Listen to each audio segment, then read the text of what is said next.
ayoko to yung pwede lang, pero parang it's a message also na artista kami, pero ang dami nakakalimot na nasasaktan din kami, di ba? Na hindi naman ninyo kami kilala, nakikita nyo lang ang trabaho na.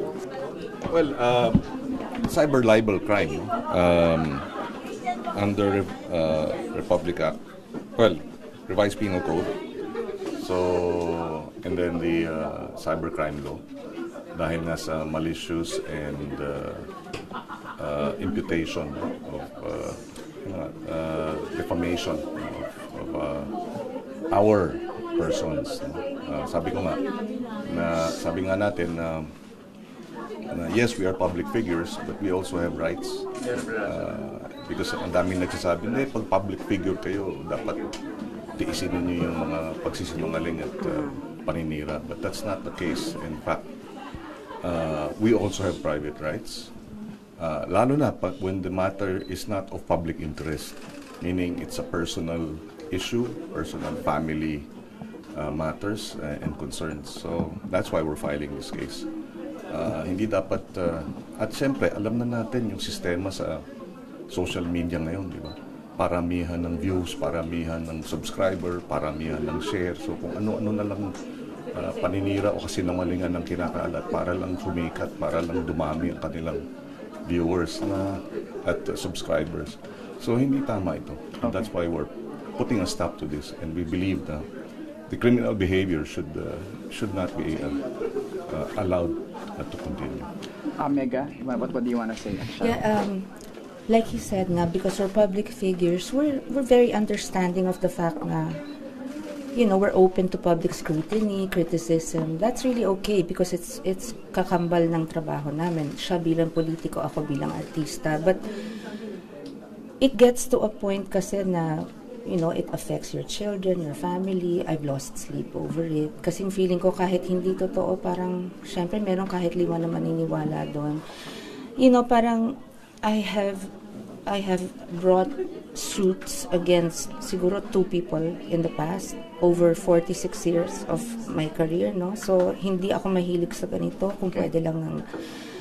Kaya lang parang after so often na tinitira ka, baseless, or yung opinion okay lang yun pero pag medyo, alam mo, there's a line, you don't hit beyond the belt, below the belt rather, you don't hit beyond what is acceptable. So, pati mga anak namin, marriage namin, lahat na, parang ang sama-sama namin, parang ang sama kong ina, ang sama kong tao, when buong buhay ko parang has been dedicated to really trying to raise the best kind of human beings na sa mga anak namin.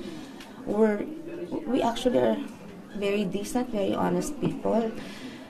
Parang kunyari, pag sinabi mo si Kiko corrupt, tapos parang tuloy-tuloy maraming pumick up, sabihin yon. Tapos isang araw, magpa-audit kunyari ang BIR, nalaman na hindi pala totoo at all, na wala kaming niyaman dyan.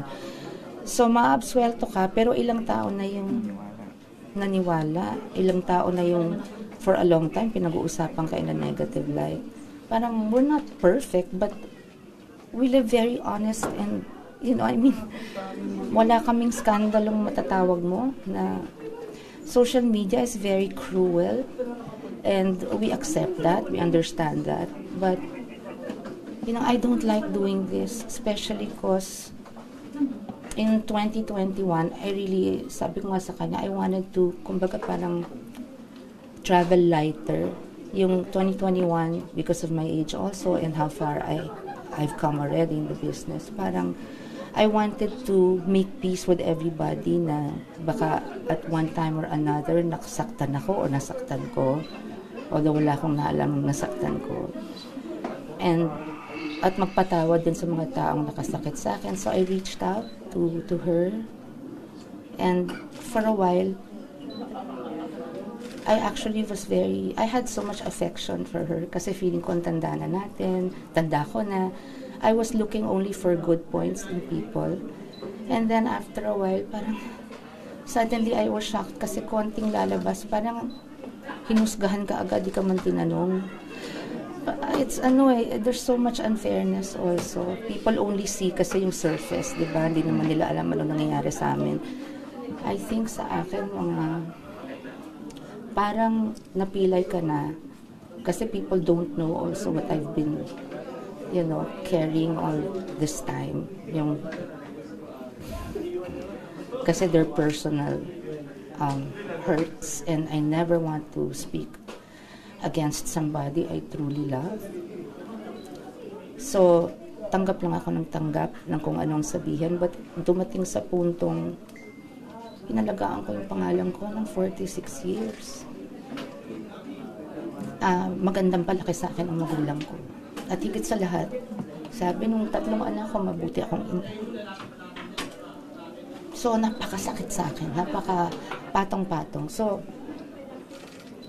if people pick that up, tapos talk as if they live with us, and they see us, and they know what we're going through. Even my children have suffered, and sama ng loob nila, we've been off social media, partly because of this. So, ayoko to yung pwede lang, pero parang it's a message also na artista kami, pero ang dami nakakalimot na nasasaktan din kami, di ba? Na hindi naman din kami kilala, nakikita nyo lang ang trabaho namin. So, okay lang yun. I'm very, pag pinipintasan, okay lang ako, that's part of it, pero sumobra yata.